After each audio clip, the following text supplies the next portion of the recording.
ನಮಸ್ಕಾರ ವೀಕ್ಷಕರೇ, ಇವತ್ತು 4 ಸ್ಟಾಕ್ಗಳನ್ನು ನೋಡೋಣ. ಬಿದ್ದಷ್ಟು ಬೈ ಮಾಡಬಹುದಂತಹ ಒಂದು ಒಳ್ಳೆಯ ಫಂಡಮೆಂಟಲ್ ಇರ್ತಕ್ಕಂಥ ಸ್ಟಾಕ್ಗಳು.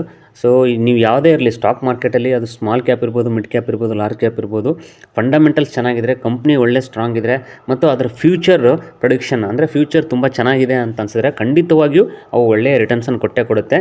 ದ ಓನ್ಲಿ ಥಿಂಗ್ ಈಸ್, ನೀವು ಯಾವುದೇ ಕಾರಣಕ್ಕೂ ನೀವು ಪ್ಯಾನಿಕ್ ಆಗಿ, ಅಂದರೆ ಅದು ಸ್ವಲ್ಪ ಏನೋ ನೆಗೆಟಿವ್ ಆಗ್ತಿದ್ದಂಗೆ ಅಥವಾ ಮಾರ್ಕೆಟ್ ಬಿದ್ದರೆ ಕರೆಕ್ಷನ್ ಆದಾಗ ಪ್ಯಾನಿಕ್ ಆಗಿ ಸೆಲ್ ಮಾಡಬಾರ್ದು.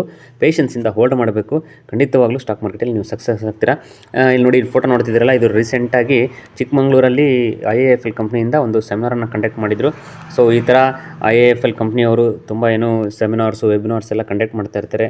ನಿಮಗೂ ಕೂಡ ಈ ಥರ ಸೆಮಿನಾರ್ಸಲ್ಲಿ ಮತ್ತು ಒಂದು IIFL ದೊಡ್ಡ ಕಮ್ಯುನಿಟಿನೇ ಆಗ್ತಾಯಿದೆ. ಆ ಕಮ್ಯುನಿಟಿನಲ್ಲಿ ನೀವು ಜಾಯ್ನ್ ಆಗಿ ಒಂದು ಒಳ್ಳೆಯ ವೆಲ್ತ್ ಕಡೆ ನೀವು ಹೋಗಬೇಕು. ನೀವು ಒಂದು ಒಳ್ಳೆ ಸ್ಟಾಕ್ ಮಾರ್ಕೆಟಿಂದ ಒಂದು ದುಡ್ಡು ಸಂಪಾದನೆ ಮಾಡಬೇಕು ಅಂತ ನಿಮಗೂ ಇಂಟ್ರೆಸ್ಟ್ ಇದ್ದರೆ, ನಮ್ಮ ಏನು ಟೆಲಿಗ್ರಾಮ್ ಚಾನಲ್ ಇದೆ, ಫ್ರೀ ಟೆಲಿಗ್ರಾಮ್ ಚಾನಲ್ ಜಾಯ್ನ್ ಆಗಿ.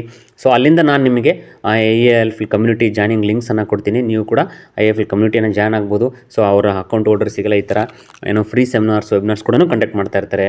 ತುಂಬ ಒಳ್ಳೆ ಮಾಹಿತಿ ಕೂಡ ನಿಮಗೆ IIFLಂದ ಸ್ಟಾಕ್ ಮಾರ್ಕೆಟ್ ಬಗ್ಗೆ ಒಂದು ಕಸ್ಟಮರ್ ಸರ್ವಿಸ್ ಜೊತೆಗೆ ಅಲ್ಲದೆ ಸ್ಟಾಕ್ ಮಾರ್ಕೆಟ್ ಬಗ್ಗೆ ಒಳ್ಳೆಯ ಮಾಹಿತಿ ಸಿಗುತ್ತೆ ನಿಮಗೆ. ಒಂದು ಒಳ್ಳೆಯ ಏನಂದರೆ, ಯಾವುದೇ ಒಂದು ಫೀಲ್ಡಲ್ಲಿ ಒಬ್ಬ ಒಳ್ಳೆಯ ಗುರು ಇರಬೇಕು. ಯಾಕಂದರೆ ನಮ್ಮ ಗುರಿ ಇದೆ. ಗುರಿ ಈಗ ಆಲ್ರೆಡಿ ನಾವೆಲ್ಲ ಒಳ್ಳೆ ವೆಲ್ತ್ ಕ್ರಿಯೇಷನ್ ಮಾಡಬೇಕಂತಿದ್ದೀವಿ. ಬಟ್ ಒಂದು ಒಳ್ಳೆ ಗುರು ಇರಬೇಕಾಗತ್ತೆ. ಆ ಗುರು ಹೆಂಗಿರಬೇಕಪ್ಪ ಅಂತಂದರೆ, ತುಂಬ ಒಳ್ಳೆ ಸಕ್ಸಸ್ ಆಗಿರಬೇಕು, ಆಲ್ರೆಡಿ ತುಂಬ ನುರಿತರಾಗಿರಬೇಕು, ತುಂಬ ಎಕ್ಸ್ಪೀರಿಯನ್ಸ್ಡ್ ಆಗಿರಬೇಕು. ಸೊ ಹಾಗಾಗಿ ನಿಮಗೂ IIFL ಈ ಥರ ಕಮ್ಯುನಿಟಿ ಜಾಯ್ನ್ ಆಗಬೇಕಂತ ಇಂಟ್ರೆಸ್ಟ್ ಟೆಲಿಗ್ರಾಮ್ ಚಾನಲ್ ಜಾಯ್ನ್ ಆಗಿ. ಅಲ್ಲಿಂದ ನಾನು ನಿಮ್ಮ ಲಿಂಕ್ ಕೊಡ್ತೀನಿ, ಅಕೌಂಟ್ ಓಪನ್ ಮಾಡಿಕೊಂಡು ನೀವು ಕೂಡ ಈ ಥರ ಕಮ್ಯುನಿಟಿಯನ್ನು ಜಾಯ್ನ್ ಆಗೋದಂತೆ. ಬನ್ನಿ ಇವತ್ತಿನ ವೀಡಿಯೋ ಸ್ಟಾರ್ಟ್ ಮಾಡಿ. ಸೊ ಮೊದಲನೇ ಕಂಪ್ನಿ TVS ಮೋಟಾರ್. ಸೊ ಇವ್ರದ್ದೊಂದು ನ್ಯೂಸ್ ಬಂದಿದೆ. ಏನಪ್ಪ ಅಂತಂದರೆ, TVS motor private limited subscribe to an additional 18,20,326 Series AA shares of Ion Mobility, making Ion Mobility an associate of both TVS Motors Singapore Private Limited and TVS Motor Company Limited. So TVS Motor Company Limited ಮತ್ತು TVS Motor Singapore Private Limited ಏನಿದೆ ಅದರ associate ಆಗಿ ಮಾಡ್ಕೊಂಡಿದ್ದಾರೆ. ಯಾರನ್ನಪ್ಪ ಅಂತಂದರೆ, ion ಮೊಬಿಲಿಟಿಯನ್ನು ಎಷ್ಟು 18,20,30,26 ಶೇರ್ಗಳನ್ನ ಅವರು by ಮಾಡೋದ್ರ ಮೂಲಕ, ಅಂದರೆ ಸೇರಿಸ್ಕೊಳ್ಳೋದ್ರ ಮೂಲಕ, the aggregate investment stands at $5.5 million with the first tranche of $2.5 million already invested. So ಅದರಲ್ಲಿ $2.5 million ಆಲ್ರೆಡಿ ಇನ್ವೆಸ್ಟ್ಮೆಂಟ್ ಮಾಡಿದ್ದಾರೆ. So the remaining $3 million will be injected before March 31st. So ಅಂದರೆ year ending March 31st ಒಳಗಡೆ ಪೂರ್ತಿಯಾದಂಥ $5.5 million settlement ಕೂಡ ಮಾಡ್ತಾ ಇದ್ದಾರೆ. So ಇದು ಒಂದು ಒಳ್ಳೆಯ ನ್ಯೂಸು ಯಾರಿಗೆ TVS ಮೋಟರ್ ಕಂಪ್ನಿಯ ಶೇರ್ಸ್ ಈಗ ಆಲ್ರೆಡಿ ಇದ್ದಾವೆ ಅವ್ರಿಗೆ. ಸೊ ಈಗ ಇದ್ರದ್ದು ನೆಕ್ಸ್ಟ್ ಸ್ವಲ್ಪ ಫೈನಾನ್ಷಿಯಲ್ಸ್ ಕೂಡ ನೋಡೋಣ. ಅಂದರೆ ಸೊ ದಟ್ ನೆಕ್ಸ್ಟ್ ಮುಂದೆ ನಮಗೂ ಕೂಡ, ಅಂದರೆ ಈಗ ಯಾರು ಶೇರ್ ಹೋಲ್ಡರ್ಸ್ ಇದ್ದರೆ ಅವ್ರಿಗಂತೂ ಒಳ್ಳೆ ನ್ಯೂಸು ಹೋಲ್ಡ್ ಮಾಡ್ಬೋದು. ಹೊಸೊಬ್ಬರಿಗೆ ನೆಕ್ಸ್ಟ್ ಹೆಂಗಿದೆ ಏನಂತೇಳಿ ಒಂದು ಫೈನಾನ್ಷಿಯಲ್ಸ್ ನೋಡೋದ್ರ ಮೂಲಕ ನಾವು ಒಂದಷ್ಟು ಪ್ರೆಡಿಕ್ಷನ್ ಮಾಡುವ ಪ್ರಯತ್ನ ಮಾಡೋಣ. ಫೈನಾನ್ಷಿಯಲ್ಸ್ ನೋಡೋದಂದರೆ 2016 $11,377 ಕೋಟಿ ಇತ್ತು. ಸೊ ಆಮೇಲೆ 12,000, 16,000, 20,000, 18, 20 ಮತ್ತು ಸ್ವಲ್ಪ 18, 19 ಮತ್ತು 24 ಮತ್ತು ಲಾಸ್ಟ್ ಇಯರಲ್ಲಿ 31,974 crores.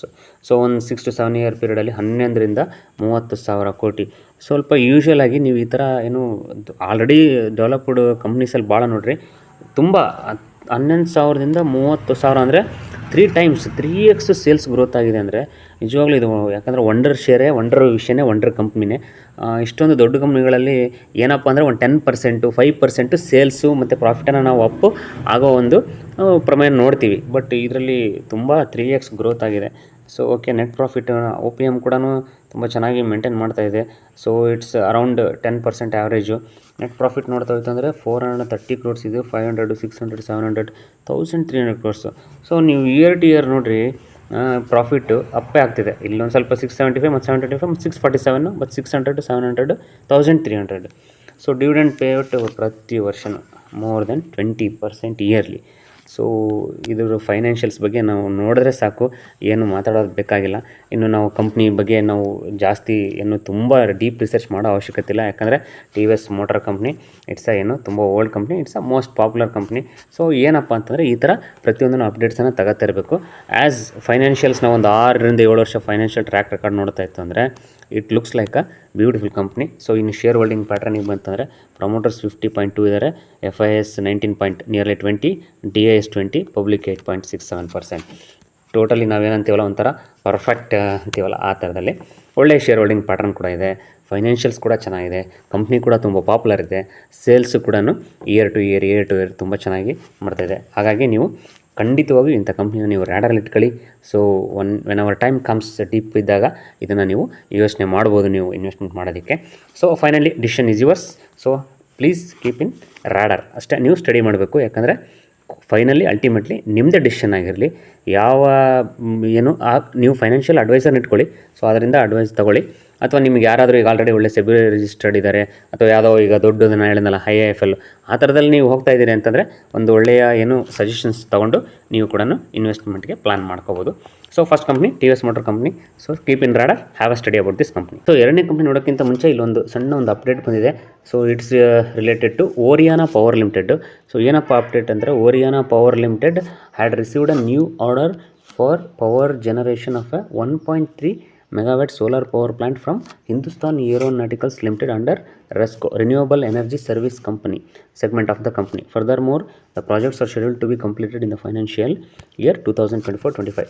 ಸೊ ಈ 2024-25 ಅಲ್ಲೇ ಅದನ್ನು ಕಂಪ್ಲೀಟ್ ಮಾಡಬೇಕಂತ ಹೇಳಿ ಸೊ ಒಂದು 1.3 megawatt solar power plant order ಸಿಕ್ಕಿದೆ. ಯಾರಿಗೆ? ಓರಿಯಾನಾ ಪವರ್ಗೆ. ಎಲ್ಲಿಂದ? ಹಿಂದೂಸ್ತಾನ್ ಏರೋನಾಟಿಕಲ್ಸ್ ಅವರಿಂದ. ಸೊ ಇದು ಒಂದು ಓರಿಯಾನಾ ಪವರ್ ಬಗ್ಗೆ ಬಂದಂಥ ಒಂದು ಅಪ್ಡೇಟು. ಸೊ ನಿಮಗೇನಾದರೂ ಓರಿಯಾನಾ ಪವರ್ ಸ್ಟಾಕ್ ಬಗ್ಗೆ ಇಂಟ್ರೆಸ್ಟ್ ಇತ್ತು ಅಂದರೆ ನೀವೆಲ್ಲ ಕಮೆಂಟ್ ಹಾಕಿದರೆ ಬೇಕಿದ್ರೆ ನೆಕ್ಸ್ಟ್ ಒಂದು ವಿಡಿಯೋದಲ್ಲಿ ಓರಿಯಾನಾ ಪವರ್ ಬಗ್ಗೆನೂ ಒಂದು ಅನಾಲಿಸಿಸನ್ನು ಮಾಡೋಣ. HALಗೆ 8,073 ಕೋಟಿಯ ಒಂದು ಆರ್ಡರ್ ಸಿಕ್ಕಿದೆ. ಸೊ ಯಾಕಪ್ಪ ಅಂತಂದರೆ order is for 3-4 advanced light helicopters. So ಎಲ್ಲಿಂದ ಅಂದರೆ ಡಿಫೆನ್ಸ್ ಮಿನಿಸ್ಟ್ರಿಯಿಂದ ಆರ್ಡರ್ ಸಿಕ್ಕಿದೆ. 3-4 advanced helicopters Dhruv MK3 for the Indian army and the Indian coast guard. ಇದಕ್ಕೋಸ್ಕರ ಮ್ಯಾನುಫ್ಯಾಕ್ಚರ್ ಮಾಡಲಿಕ್ಕೆ 8,073 ಕೋಟಿ ಆರ್ಡರ್ ಸಿಕ್ಕಿದೆ. So the project will generate employment of an estimated 190 lakh man hours during its duration.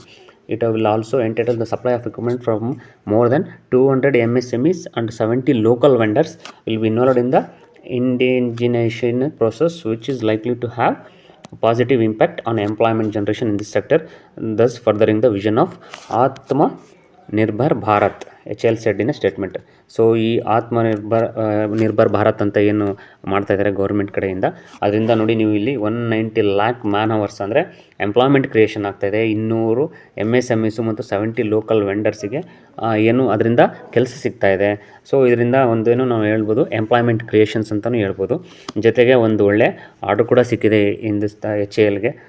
Just ಇದ್ರ sales ಒಂದು overview ನೋಡೋದಾಯ್ತಂದರೆ 2017ರಲ್ಲಿ 16,000 ಕೋಟಿ ಇದ್ದಂಥದ್ದು 18-20 26,000 ಕೋಟಿ last year 2023ನಲ್ಲಿ.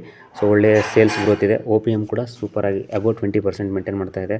So net profit ನೋಡ್ತಾ ಹೋಯ್ತು ಅಂತಂದರೆ 1,998 2,000 ಕ್ರೋರ್ಸಿಂದ ಮತ್ತು 3,500 5,800 6,100 ಅಂದರೆ 6,000 2,000 to 6,000 ಕ್ರೋರ್ ತನಕ ಪ್ರಾಫಿಟ್ ಇಂಪ್ರೂವ್ ಆಗಿದೆ. ಸೇಲ್ಸು ಕೂಡ ಇಂಪ್ರೂವ್ ಆಗ್ತಾಯಿದೆ ಇಯರ್ಲಿ ವೈಸು. ಸೊ HAL ಒಳ್ಳೆಯ ಕಂಪ್ನಿ ಕೂಡ. ಸೊ ಇದ್ರದ್ದು ಶೇರ್ ಹೋಲ್ಡಿಂಗ್ ಪ್ಯಾಟರ್ನ್ ನೋಡ್ತಾ ಇದ್ದರೆ ನೀವು 71.64 ಇದೆ, 12.93 FIS, 9.13 DIS, 6% ಪಬ್ಲಿಕ್ ಅಂತ ಹೇಳ್ಬೋದು. ಸೊ ಒಳ್ಳೆಯ ಶೇರ್ ಹೋಲ್ಡಿಂಗ್ ಪ್ಯಾಟರ್ನ್ ಇದೆ, ತುಂಬ ಒಳ್ಳೆಯ ಫೈನಾನ್ಷಿಯಲ್ಸ್ ಕೂಡ ಇದೆ. ಸೊ ಹಿಂದೂಸ್ತಾನ್ ಏರೋನಾಟಿಕಲ್ಸ್ ಕಂಪ್ನಿಯ ಬಗ್ಗೆ ನಾವು ಫಂಡಮೆಂಟಲ್ಸ್ ಬಗ್ಗೆ ಏನು ಹೇಳೋ ಅವಶ್ಯಕತೆ ಇಲ್ಲ, ಇದು ಆಲ್ಮೋಸ್ಟ್ ಎಲ್ಲರಿಗೂ ಗೊತ್ತಿರ್ತಕ್ಕಂಥದ್ದೇ. So Hindustan is engaged in the business of manufacture of aircraft and helicopters and repair maintenance of aircraft and helicopter. So ಇದು ಡಿಫೆನ್ಸ್ ಮಿನಿಸ್ಟ್ರಿಗೆ ವರ್ಕ್ ಮಾಡ್ತಕ್ಕಂಥ ಕಂಪ್ನಿ ಇದು. ಸೊ ಆಮೇಲೆ ಇದರ ಆರ್ಡರ್ಸ್ ಕಂಟಿನ್ಯೂಸ್ ಇದ್ದೇ ಇರುತ್ತೆ. ಹಾಗಾಗಿ ನೀವು ಈ ಆರ್ಡರ್ ಬುಕ್ ಬಗ್ಗೆ ಅಷ್ಟೊಂದು ನೀವು ಜಾಸ್ತಿ ತಲೆ ಕೆಡಿಸ್ಕೊಳ್ಳೋ ಅವಶ್ಯಕತೆ ಇಲ್ಲ.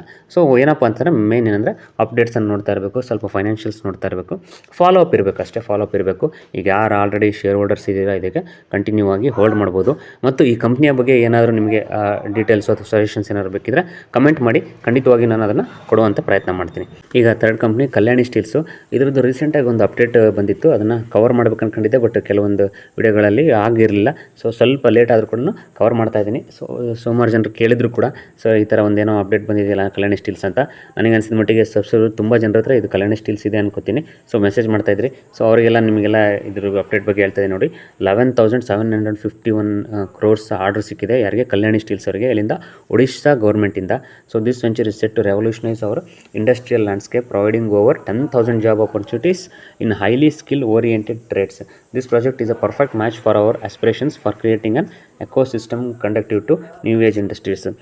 ಕಲ್ಯಾಣಿ ಸ್ಟೀಲ್ ಏನು ಶೇರ್ ಹೋಲ್ಡರ್ಸಿಗೆ ಒಂದು ಒಳ್ಳೆಯ ನ್ಯೂಸ್ ಕೂಡ ಇದು, ಯಾಕಂದರೆ ಒಂದು ಒಳ್ಳೆಯ ಆರ್ಡ್ರ್ ಕೂಡ ಸಿಕ್ಕಿದೆ. ಸೊ ಇದರಿಂದ ಆರ್ಡ್ರ್ ಬುಕ್ ಜಾಸ್ತಿ ಆಗ್ತಿದೆ. ಆರ್ಡ್ರ್ ಬುಕ್ ಜಾಸ್ತಿ ಆಯಿತು ಅಂತಂದರೆ ಆಟೋಮೆಟಿಕ್ಕಾಗಿ ಅದರದ್ದು ಏನು ಸೇಲ್ಸು ಜಾಸ್ತಿ ಆಗುತ್ತೆ. ಸೊ ಸೇಲ್ಸ್ ಜಾಸ್ತಿ ಆಯ್ತು ಅಂದರೆ ನೆಕ್ಸ್ಟ್ ಕಮಿಂಗ್ ಇಯರ್ಸಲ್ಲಿ ನಾವು ಪ್ರಾಫಿಟ್ ಗ್ರೋತ್ ಕೂಡ ಎಕ್ಸ್ಪೆಕ್ಟ್ ಮಾಡ್ಬೋದು. ಸೊ ಹಾಗಾಗಿ ಇದು ಒಂದು ಒಳ್ಳೆಯ ನ್ಯೂಸ್ ಫಾರ್ ಶೇರ್ ಹೋಲ್ಡರ್ಸಿಗೆ. ಸೊ ಇನ್ನು ಹೊಸಬರು ಈ ಕಂಪ್ನಿಯ ಬಗ್ಗೆ ಸ್ವಲ್ಪ ಇನ್ವೆಸ್ಟ್ ಮಾಡಬೇಕು ಅಂತಿದ್ರೆ ಕಂಪ್ನಿಯ ಬಗ್ಗೆ ಸ್ವಲ್ಪ ಏನೋ ಸ್ಟಡಿ ಮಾಡಿ. ಆಮೇಲೆ ಯಾವುದೇ ಒಂದು ಸ್ಟಾಕಲ್ಲಿ ಅದು ಸ್ಟಾಕು ತುಂಬ ಈ ಥರ ಹೋಗ್ತಾ ಇದೆ ಅಂದರೆ ಖಂಡಿತವಾಗಿ ನಾವು ಅದರಲ್ಲಿ ಎಂಟ್ರಿ ಆಗಬಾರ್ದು. ಯಾಕಂದರೆ ಈ ಥರ ಹೋಗ್ತಿರ್ತಕ್ಕಂಥದ್ದು ಕರೆಕ್ಷನ್ ಆಗಿ ಈ ಥರ ಬರೋ ಸಾಧ್ಯತೆ ಇರುತ್ತೆ. ಹಾಗಾಗಿ ಯಾವುದೇ ಸ್ಟಾಕ್ಸು ಅದೆಷ್ಟು ಒಳ್ಳೆ ಚೆನ್ನಾಗಿದ್ರು ಕೂಡ ಯಾವಾಗ ರೈಟ್ ಎಂಟ್ರಿ ಅಂತಂದರೆ ನೀವು ಏನಪ್ಪ ಅಂತಂದರೆ ಅದು ಒಂದು ಕನ್ಸಾಲಿಡೇಷನ್ ಫೇಸಲ್ಲಿದ್ದರೆ, ಅಥವಾ ಈಗ ಆಲ್ರೆಡಿ ಏನೋ ಡಿಪ್ ಆಗಿದ್ರೆ, ಈ ಥರ ಅಪ್ಪಲ್ಲಿದೆ ಡಿಪ್ ಆಗಿದೆ ಅಂದರೆ ಆ ಟೈಮಲ್ಲಿ ಒಂದು ರೈಟ್ ಎಂಟ್ರಿ. ಸೊ ಆ ಥರ ನೀವು ಯಾವುದೇ ಸ್ಟಾಕಲ್ಲಿ ಎಂಟ್ರಿ ಆಗಬೇಕಿದ್ರೆ ಅದನ್ನು ನೋಡಿ ಎಂಟ್ರಿ ಆಗುವಂಥದ್ದು ಸೂಕ್ತ. ಇವತ್ತಿನ ಕೊನೆಯ ಕಂಪ್ನಿ. ಸೊ ಅದರದ್ದು ಫೈನಾನ್ಷಿಯಲ್ ಡಿಸ್ಕಸ್ ಮಾಡೋಕ್ಕಿಂತ ಮುಂಚೆ ಆಮೇಲೆ ತುಂಬ ಜನ ಏನು ಈಗ ಆಲ್ರೆಡಿ ನನ್ನ ಕಾಂಟ್ಯಾಕ್ಟ್ ಮಾಡಿ ಕೇಳ್ತಾ ಇದ್ದೀರಾ, ಸರ್ ನೀವು ಯಾವ್ದಾದ್ರು ಕೋರ್ಸ್ ಕಂಡಕ್ಟ್ ಮಾಡ್ತಾ ಇದ್ದೀರಾ, ಅಥವಾ ನಮಗೆ ಏನಾದ್ರು ನಿಮ್ಮದೇನು ಇನ್ಸ್ಟಿಟ್ಯೂಟ್ ಇದೆಯಾ, ಅಥವಾ ಯಾವುದಾದ್ರೂ ಬೇರೆ ನಿಮಗೆ ಗೊತ್ತಿರ್ತಕ್ಕಂಥ ನಮಗೆ ಅನುಕೂಲ ಆಗ್ತಕ್ಕಂಥ ಕೋರ್ಸು ಆ ಥರ. ನೋಡಿರಿ, ನಾವು ಆ್ಯಸ್ ಎ ಇನ್ನು ಸ್ಟಾಕ್ ಮಾರ್ಕೆಟಲ್ಲಿ ತುಂಬ ವರ್ಷಗಳಿಂದ ಇರೋದ್ರಿಂದ, ಆಮೇಲೆ ನನಗೆ ಗೊತ್ತಿರೋರು ತುಂಬ ದೊಡ್ಡ ಸಕ್ಸಸ್ಸರ್ಸ್ ಅಂದರೆ ಐ ಮೀನ್ ಏನು ಮೋರ್ ದೆನ್ ಏನು ಕ್ರೋರ್ಸ್ ಟುಗೆದರ್ ಸೊ ಮಾಡಿರೋದ್ರಿಂದ ಅವರ ಒಂದು ಅನುಭವದ ಪ್ರಕಾರ ಸೊ ಸ್ಟಾಕ್ ಮಾರ್ಕೆಟು ಒಂದು ಸಣ್ಣ ಕೋರ್ಸಲ್ಲಿ ಅಥವಾ ಒಂದು ತಿಂಗಳಲ್ಲೋ ಅಥವಾ ಒಂದೇನು 15 ಡೇಸ್ ಕೋರ್ಸಲ್ಲೋ ಕಲಿತಕ್ಕಂಥದ್ದು ಸಾಧ್ಯನೇ ಇಲ್ಲ. ಸೊ ಇಟ್ ರಿಕ್ವೈರ್ಸ್ ಭಾಳ ತುಂಬ ಟೈಮ್ ಬೇಕಾಗುತ್ತೆ. ಅದಕ್ಕೆ ತುಂಬ ಡೀಪ್ ನಾಲೆಡ್ಜನ್ನು ನೀವು ತೊಗೋಬೇಕಾಗುತ್ತೆ. ಹಾಗಾಗಿ ಸೊ ಅದು ಕೂಡ ಪ್ಲಾನಿಂಗ್ ನಡೀತಾ ಇದೆ. 6 months to 1 year ಒಂದು ಒಳ್ಳೆಯ ಪೂರ್ತಿ ನಾವೇನಂತೀವಲ್ಲ ಒಂದು ಪ್ಯಾಕೇಜ್ ಥರ ಒಂದು ಕೋರ್ಸು. ಆಮೇಲೆ ತುಂಬ ರೀಸನಬಲ್ ಪ್ರೈಸಲ್ಲಿ, ಅಂದರೆ ಜಸ್ಟ್ ಅದ್ರದ್ದು ಏನು ಎಕ್ಸ್ಪೆನ್ಸ್ ಬರುತ್ತೋ ಅಷ್ಟು ಕವರ್ ಮಾಡಿ ಮಾಡಬೇಕು ಅನ್ನೋದೊಂದು ಪ್ಲಾನಿಂಗ್ ಇದೆ. ಬಟ್ ಈ ಸದ್ಯಕ್ಕಿಲ್ಲ, ಮುಂದೆ ಯಾವಾಗಾದರೂ ಅದು ಆಗ್ಬೋದು. ಸೊ ಹಾಗಾಗಿ ಅದಕ್ಕಿಂತ ಬೇರೆ ಯಾವುದಾದ್ರು ಒಂದು ಒಳ್ಳೆ ಕೋರ್ಸ್ ನಿಮಗೆ ತುಂಬ ಅನುಕೂಲ ಆಗುತ್ತೆ ಅಂತ ನನಗನ್ಸಿದ್ರೆ, ಅಂಥ ಕೋರ್ಸ್ ಯಾರ್ಯಾರು ಮಾಡ್ತಿರೋರು ಗೊತ್ತಾದರೆ ಖಂಡಿತವಾಗಿ ರೆಫರ್ ಮಾಡ್ತೀನಿ. ಸೊ ಇವತ್ತಿನ ಲಾಸ್ಟ್ ಕಂಪ್ನಿ ಫೈನಾನ್ಷಿಯಲ್ಸ್ ನೋಡ್ತಾ ಹೋಯ್ತು ಅಂತಂದರೆ, ಸೊ ಇನ್ನು 2012 1349 ಇದ್ದಂಥದ್ದು ಸೇಲ್ಸು ಕ್ರೋರ್ಸು. ಸೊ ಈಗ ಲಾಸ್ಟ್ ಇಯರಲ್ಲಿ 2026. ಸೊ ಅಂತಂದರೆ ಸೇಲ್ಸು ಸ್ವಲ್ಪ ನೋಡಿ ಇಲ್ಲಿ ಸ್ವಲ್ಪ ಡೌನ್ ಆದಂಥದ್ದು 1022. ಬಟ್ ಓವರಾಲ್ ಆಗಿ 1000 to 2000 ಅಂದರೆ ಸೇಲ್ಸಲ್ಲಿ ಇಂಪ್ರೂವ್ಮೆಂಟ್ ಇದೆ. ಸೊ OPM ನೋಡಿದ್ರೆ OPM ಮೋರ್ ದೆನ್ 10% ಆ್ಯಾವ್ರೇಜ್ ಆಗಿ ಮೇಂಟೈನ್ ಮಾಡ್ತಾಯಿದೆ. ಸೊ ನೆಟ್ ಪ್ರಾಫಿಟ್ಟು 14 crores ಸ್ವಲ್ಪ ಡೌನ್ ಆಗಿದೆ, ಮತ್ತು 38 crores ಅಪ್ಪು. ಸೊ ಬರ್ತಾ ಲಾಸ್ಟ್ 2 yearsಲ್ಲಿ ನೋಡಿ ಒಳ್ಳೆ ಸ್ಪೈಕ್, ಅಂದರೆ 14 crores ಬಂದಂಥದ್ದು, ಮತ್ತು 90 crores 98 crores. ಸೊ ಲಾಸ್ಟ್ ಇಯರಲ್ಲಿ 280 crores. ಸೊ ಇನ್ನು ಡಿವಿಡೆಂಡ್ ನೋಡ್ತಾ ಹೋಯ್ತು ಅಂತಂದರೆ ಪ್ರತಿ ವರ್ಷ ಇವರು ಸ್ವಲ್ಪ ಪ್ರಾಫಿಟ್ ಕಡಿಮೆ ಆದ್ರೂ ಬಟ್ ಡಿವಿಡೆಂಡ್ ಪೇಔಟು ಕಂಟಿನ್ಯೂ ಕೊಡ್ತಾಯಿದ್ದಾರೆ. ಸೊ ಇದನ್ನು ನೀವು ಆ್ಯಾವ್ರೇಜ್ ಕ್ಯಾಲ್ಕುಲೇಷನ್ ಮಾಡಿದ್ರೆ 20 to 25% ಆ್ಯಾವ್ರೇಜ್ ಡಿವಿಡೆಂಡನ್ನು ಕೂಡ ಕೊಡ್ತಾಯಿದೆ ಈ ಕಂಪ್ನಿ. ಸೊ ಯಾವುದೇ ಒಂದು ಕಂಪ್ನಿಯ ನೀವು ಬರೀ ಜಸ್ಟ್ ಒಂದು ಕ್ವಾರ್ಟ್ರು ಅಥವಾ 1 year ರಿಸಲ್ಟ್ ನೋಡಿ ಅಥವಾ ಪ್ರಾಫಿಟನ್ನು ನೋಡಿ ನೀವು ಡಿಸಿಷನ್ಸ್ ತೊಗೋಬೇಡಿ. So there will be fluctuations. ನೀವೆಲ್ಲ ಕಂಪ್ನಿನಲ್ಲೂ ಸೊ ಈ ಥರ ಗ್ರೋತು, ಸೇಲ್ಸು, ಪ್ರಾಫಿಟ್ಟು ಈ ಥರ ನೋಡೋಕ್ಕಾಗಲ್ಲ. ಸೊ ಖಂಡಿತವಾಗೂ ಕೆಲವೊಂದು ಕಂಪ್ನಿನಲ್ಲಿ ಫ್ಲಕ್ಚುಯೇಷನ್ಸ್ ಇರುತ್ತೆ, ಈ ಥರ ಇರುತ್ತೆ. ಬಟ್ ನೀವು ಏನಪ್ಪ ಅಂತಂದರೆ ಫ್ಯೂಚರ್ ಪ್ರೊಡಿಕ್ಷನ್ಸ್ ಇರಬೇಕು. ಸೊ ಏನು ಸ್ಟಾಕ್ ಪ್ರೈಸ್ ಬರೀ ಜಸ್ಟ್ ಹಿಂಗೆ ಏರ್ತಾ ಇದ್ದರೆ ಮಾತ್ರ ಸ್ಟಾಕ್ ಪ್ರೈಸ್ ಏರುತ್ತೆ ಅಂತನಲ್ಲ. ಸೊ ಅದ್ರ ವ್ಯಾಲ್ಯೂಯೇಷನ್ಸ್ ಮೇಲೆ ಹೋಗ್ತಾ ಇರುತ್ತೆ. ಹಾಗಾಗಿ ತುಂಬ ಕಲಿಬೇಕು ಸ್ಟಾಕ್ ಮಾರ್ಕೆಟಲ್ಲಿ. ಯಾವುದೇ ಒಂದು ಕ್ವಾರ್ಟರ್ ರಿಸಲ್ಟ್ ಮೇಲೆ ಯಾವುದೇ ಒಂದು ಡಿಸಿಷನ್ಸ್ ತೊಗೋಬೇಡ್ರಿ. ಬೈ ಮಾಡೋದಾಗಲಿ ಸೆಲ್ ಮಾಡೋದಾಗಲಿ ತುಂಬ ಅದಕ್ಕೆ ಭಾಳ ವರ್ಷದಿಂದ ನೀವು ಅದನ್ನು ಫಾಲೋ ಅಪ್ ಮಾಡ್ತಾಯಿರಿ. ಖಂಡಿತವಾಗಿಯೂ ಪೇಷನ್ಸ್ ಇಟ್ಕೊಳ್ಳಿ. ಸ್ಟಾಕ್ ಮಾರ್ಕೆಟಲ್ಲಿ ಒಂದು ಒಳ್ಳೆ ದುಡ್ಡು ಮಾಡ್ತೀರಿ. ಈ ಕಂಪ್ನಿಯ ನೇಮ್ ಬಂದುಬಿಟ್ಟು so HBL power systems manufacturers and services different types of batteries, mobility and other products. ಇದು ಡಿಫೆನ್ಸ್ಗೆ ಕೂಡ ಇದು ಸಪ್ಲೈ ಮಾಡ್ತಿದೆ. ಸೊ ಬ್ಯಾಟ್ರೀಸು, ಮೊಬಿಲಿಟಿ ಸೊ ಸ್ವಲ್ಪ ವೈಡ್ ಸ್ಪ್ರೆಡ್ ಆಗಿದೆ, ಅಂದರೆ ಇದನ್ನು ಸ್ವಲ್ಪ ಡೈವರ್ಸಿಫೈ ಮಾಡಿದ್ದಾರೆ ಬಿಸ್ನೆಸ್ ಕೂಡ. ಒಂದು ಒಳ್ಳೆಯ ಕಂಪ್ನಿ HBL ಪವರ್ ಸಿಸ್ಟಮ್ಸು. ಇದನ್ನು ರಾಡರ್ ಇಟ್ಕೊಳ್ಳಿ, ಇದ್ರ ಬಗ್ಗೆ ಒಂದು ಒಳ್ಳೆಯ ಸ್ಟಡಿಯನ್ನು ಮಾಡಿ. ಸೊ ಇಷ್ಟು ಹೇಳ್ತೀವಿ ಇವತ್ತಿನ ವಿಡಿಯೋ. ಮತ್ತೆ ಮುಂದಿನ ವಿಡಿಯೋ ಸಿಗ್ತೀನಿ. ಎಲ್ಲರೂ ಗುಡ್ ಬೈ, ಟೇಕ್ ಕೇರ್.